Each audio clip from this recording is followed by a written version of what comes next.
Welcome to all. स्वागत आप सभी का सरकारी नौकरी अपडेट्स के एक और बेहतरीन अपडेट वीडियो में, जहां पर आज हम बात करने वाले हैं सीआरपीएफ की जो नई भर्ती है।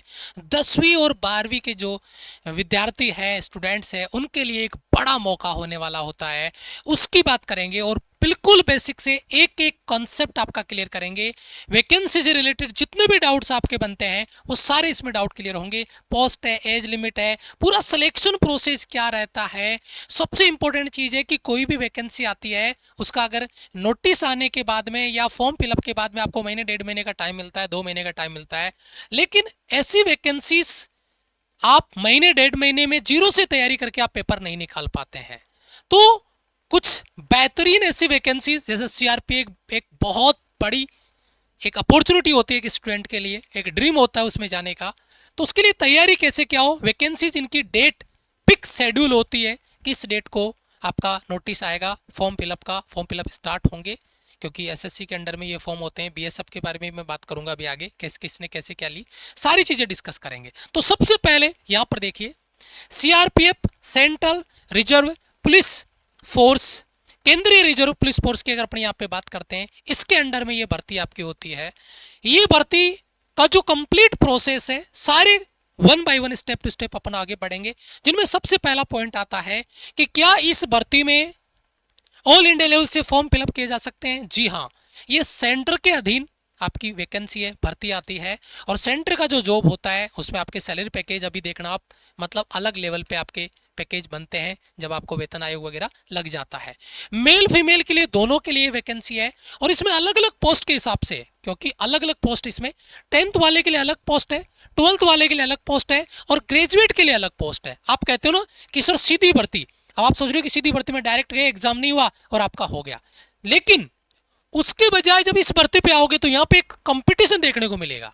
वहां पे टर्म्स एंड कंडीशंस होती है कि आपके पास ये डिग्री चाहिए, या स्पोर्ट्स कोटा होना चाहिए, या कोई और आपका डिग्री चाहिए, आईटीआई की डिग्री चाहिए, या कोई फार्मेसी की डिग्री चाहिए, मेडिकल में और हो, है ना, वो चाहिए। लेकिन यहाँ पे केवल आप 10वीं पास है तो भी चलेगा, आप 12वीं पास है तो भी चलेगा, आप ग्रेजुएट है तो भी चलेगा, लेकिन यहाँ पे कंपटीशन बहुत जबरदस्त होता है, और इसीलिए आपको तैयारी उस लेवल पे आपको करनी चाहिए।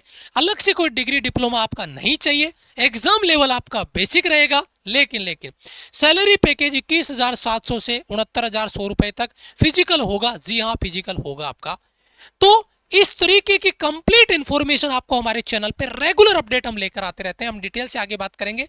इससे पहले अगर आप हमारे चैनल पे पहली बार आए हैं तो आपका प्यार और सपोर्ट की हमें ज़रूरत है। हमारी फैमिली में, इस YouTube परिवार में 50,000 फैमिली मेंबर जुड़ चुके हैं, तो आपका भी वेलकम रहेगा। अगर आप हमारे चैनल पे पहली बार आए तो चैनल को सब्सक्राइब करके बेल आइकन प्रेस कर लीजिएगा। यहाँ पर जितने भी गवर्नमेंट जॉब के अपडेट्स हैं वो हम इसी चैनल पे रेगुलर लेके आते रहते हैं। जो भी ऑथेंटिक इन्फॉर्मेशन होती है वो हम यहाँ पर आपके लिए लेकर आते हैं, तो चैनल को सब्सक्राइब करके बेल आइकन जरूर प्रेस कर लीजिएगा। चलिए स्टार्ट करते हैं। सबसे पहले जो पद का नाम है उसमें कांस्टेबल जीडी या ट्रेड्समैन, इसमें सबसे निचला पद होता है जिसमें 10वीं पास भी आवेदन करते हैं, यानी 10वीं पास वालों के लिए यहां से स्टार्ट होता है जरिया, कांस्टेबल का, जीडी, ट्रेड्समैन का, ठीक है। उसके बाद में आता है हेड कांस्टेबल। कांस्टेबल के बाद में अगला पद टाइपिंग और रिटर्न टेस्ट में चेंज, इसमें टाइपिंग आपकी आती है, इसमें केवल 10वीं पास वाला चलेगा, लेकिन इसमें टाइपिंग आपको आनी चाहिए। उसके बाद में असिस्टेंट सब इंस्पेक्टर एएसआई, ये टेक्निकल और क्लर्क पोस्ट होती है, टेक्निकल और क्लर्क पोस्ट होती है, अभी मैं आगे डिटेल से डिस्कस करूंगा आप किसके लिए एलिजिबल हो और किसके लिए आपको तैयारी के लिए आगे जाना चाहिए। जो फॉर्म जब आपके स्टार्ट होंगे तो किस लेवल पे आपको अपने आप को तैयार रखना चाहिए उससे पहले, ठीक है। सब इंस्पेक्टर यानी एसआई, इसमें थोड़ा उच्च स्तर, इसमें पावर और जिम्मेदारी अधिक होती है। सब इंस्पेक्टर है, एसआई है आपका, तो इसकी पावर रुतबा अपना अलग होता है, लेकिन कंपटीशन भी उस लेवल पे आपको देखने को मिलेगा, उस पर आगे बात करते हैं वन बाय वन। सबसे पहले कांस्टेबल यानी जनरल ड्यूटी 10वीं पास के लिए, कांस्टेबल ट्रेड्समैन या टेक्निकल के लिए 10वीं पास, लेकिन टेक्निकल वर्ड जुड़ गया, मतलब आपको आईटीआई का यहाँ पे डिप्लोमा चाहिए तो आप इसमें जाएंगे, नहीं तो फिर आप इसमें जाओ। सब इंस्पेक्टर के लिए तो आपके पास ग्रेजुएट डिग्री होनी चाहिए, ठीक है। अब पहले तो ये डिसाइड करो कि आप किस कैटेगरी में आ रहे हो। आपके पास आईटीआई है, आप 10वीं पास है, देन इसमें आप जा सकते हैं, केवल 10वीं पास है देन इसमें, और अगर आप ग्रेजुएट है देन फिर आप सब इंस्पेक्टर वाली पोस्ट के लिए जा सकते हैं। आगे देखिए, अगर अपन बात करें कांस्टेबल के लिए एज लिमिट आपका तो 18 से आपका 23 होना चाहिए, और कांस्टेबल, ट्रेड्समैन और टेक्निकल के लिए 18 से 23, सब इंस्पेक्टर के लिए 20 से 25, और यहाँ पर SC ST में 5 साल और OBC में 3 साल का एज का डिस्काउंट पे आपको मिलेगा। और ये एज काउंट होगी 1/1/2026 से। 1/1/2026 में आपकी जो एज क्राइटेरिया रहेगा वो कितना रहेगा उसको आप देख लीजिएगा, अपनी एज काउंट कर लीजिएगा आप उसके लिए एलिजिबल है या नहीं।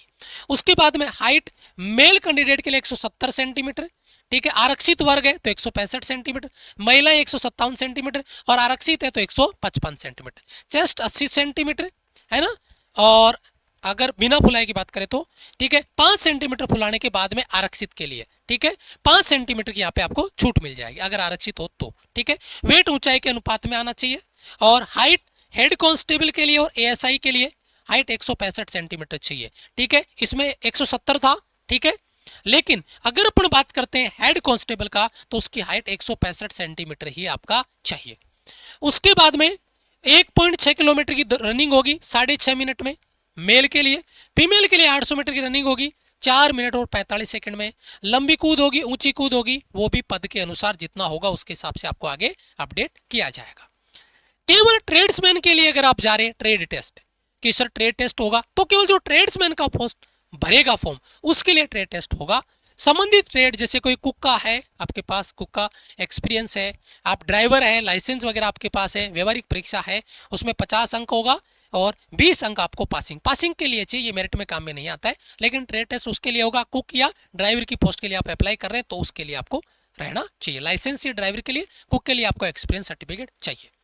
रिटर्न परीक्षा आपकी जो होगी ये होगी कंप्यूटर बेस्ड एग्जाम होगा, CBT बेस्ड। ऑब्जेक्टिव क्वेश्चन इसमें आएंगे MCQ, 100 क्वेश्चन, प्रत्येक क्वेश्चन 1 नंबर का होगा। 2 घंटे का टाइम आपको मिलेगा, ठीक है। ध्यान दीजिएगा 1 बाय 1 स्टेप टू स्टेप। आप जल्दीबाजी करके वीडियो को स्किप ना करें और पहले ही कमेंट कर देते हैं मैं इसमें भर पाऊंगा, मेरा DOB यह है, ये वैकेंसी कब आएगी। हम सारी डिटेल लेके वीडियो एंड करेंगे तो आपका कोई डाउट नहीं बचेगा। तो एक रिक्वेस्ट रहती है कि आप हमारे चैनल पे आओ तो वीडियो को शुरू से आखिर तक देखिएगा, कंप्लीट इन्फॉर्मेशन आपको मिल जाएगी कब से क्या चीजें कैसे स्टार्ट होगी, ठीक है। सब्जेक्ट की बात करें आपका GK होगा 25 क्वेश्चन, मैथ्स होगा 25 क्वेश्चन, तर्क शक्ति यानी रीजनिंग होगे 25 क्वेश्चन, अंग्रेजी हिंदी में कोई एक सब्जेक्ट आपको सेलेक्ट करना है 25 क्वेश्चन आपके। नकारात्मक नेगेटिव मार्किंग होगी 0.25 की गलत करने पे। क्वालिफाइंग मार्क्स जनरल के लिए 35%, SC ST OBC के लिए आपका चाहिए 33%। 35% क्वालिफाइंग चाहिए, मौका है, इस पे चौका आपको लगाना चाहिए और इसके लिए अपने को तैयारी स्टार्ट करनी चाहिए, ठीक है। दस्तावेज सत्यापन, डॉक्यूमेंट वेरिफिकेशन में 10वीं 12वीं मार्कशीट, जाति प्रमाण पत्र, आधार कार्ड, डोमिसाइल सर्टिफिकेट। मेडिकल में आपका होगा उसमें देखिए दृष्टि, सुनने की क्षमता, समग्र स्वास्थ्य जांच होगी, अस्थायी अयोग्यता मान्य नहीं होगी। अगर पहले से आपको कोई ऐसा सर्टिफिकेट मिला हुआ है ना, परमानेंट आपको अयोग्य घोषित किया हुआ है किसी भी मेडिकल में, देन आपको इसमें जाने की जरूरत नहीं है, वो अलाउ नहीं करेंगे, ठीक है। कांस्टेबल की सैलरी की बात करें 21,700 से 69,100। पे लेवल 3rd, भत्ते, TA DA HRA, ration money, ये सब कुछ तो बेहतरीन लेवल पे आपकी सैलरी। सब इंस्पेक्टर में 35,400 से स्टार्ट होगा, 1,12,400 पे लेवल 6 तक, और भत्ते आपके जुड़ेंगे।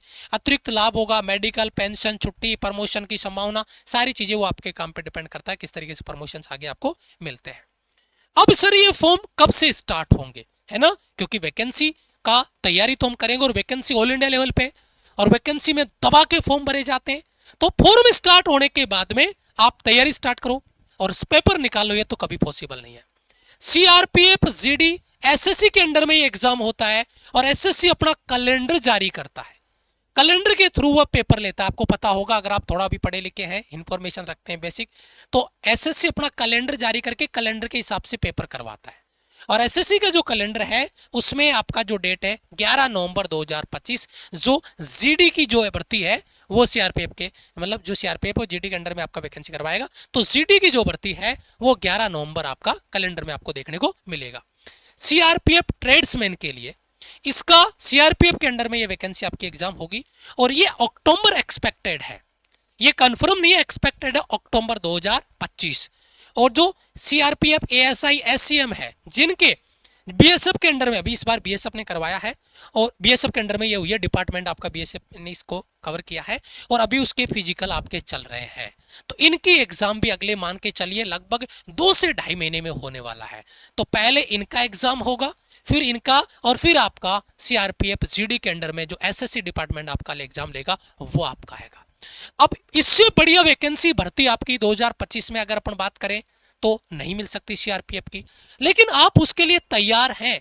आप हमारे चैनल पे जुड़ जाइए, हम आगे की जो क्लासेज है उनको प्लान कर रहे हैं। इस तरीके की जो भर्तियां 2025 में आने वाली है उनको लेकर यूट्यूब पे क्लासेज का प्लान कर रहे हैं। कंप्लीट सिलेबस को एज ए प्लेलिस्ट के रूप में क्रिएट करें ताकि बच्चा बेसिक से जीरो से स्टार्ट करके तैयारी सिलेक्शन तक जाए। लेकिन उसके लिए आपको प्रॉमिस करना पड़ेगा कमेंट बॉक्स में कि सर हाँ हम तैयार करने के लिए रेडी है, तैयारी करेंगे, बेसिक से स्टार्ट करेंगे। कमेंट बॉक्स में आपका कमेंट जरूर चाहिएगा और आप किसके लिए तैयारी करेंगे वो प्लीज जरूर कमेंट में मेंशन करिएगा।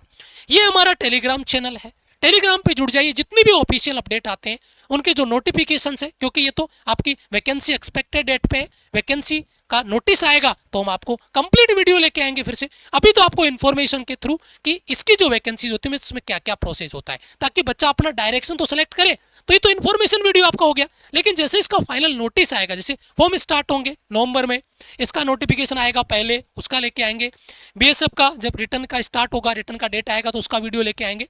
तो उसकी कंप्लीट इन्फॉर्मेशन ऑफिशियल आउट होगा हम लेके आएंगे। अभी एक इन्फॉर्मेशन आपका वीडियो था हमने आप तक डिलीवर किया टेलीग्राम पे, उसके हम लिंक आपको देते हैं, पीडीएफ्स आपको देते हैं, नोटिस का पीडीएफ आपको टेलीग्राम पे देते हैं। तो टेलीग्राम का लिंक डिस्क्रिप्शन में और कमेंट बॉक्स में, प्लीज उसको ज्वाइन कर लीजिएगा। और एक बड़ी रिक्वेस्ट आपसे ये रहेगी, हमारी फैमिली 50,000 प्लस परिवार के सदस्य हमारी यूट्यूब फैमिली में हो चुके हैं, आप भी उसका सदस्य बनिए, बहुत अच्छा लगेगा। और ये जर्नी मिलके आगे तक लेके जाएंगे जहाँ पे आपको गवर्नमेंट जॉब दिलवाने अपडेट से लेकर आपके सिलेक्शन तक की जर्नी हम चाहेंगे कि आप हमारे साथ कंप्लीट करें। तो चैनल को सब्सक्राइब करके बेल आइकन प्रेस कर लीजिएगा। प्रॉपर अपडेट इन्फॉर्मेशन हर तरीके की वीडियोस आपको हमारे इस चैनल पे मिलेगी। तो मिलेंगे हम आपसे एक और इन्फॉर्मेशन वीडियो में, वैकेंसी वीडियो के साथ में। तब तक के लिए जय हिंद, वंदे मातरम।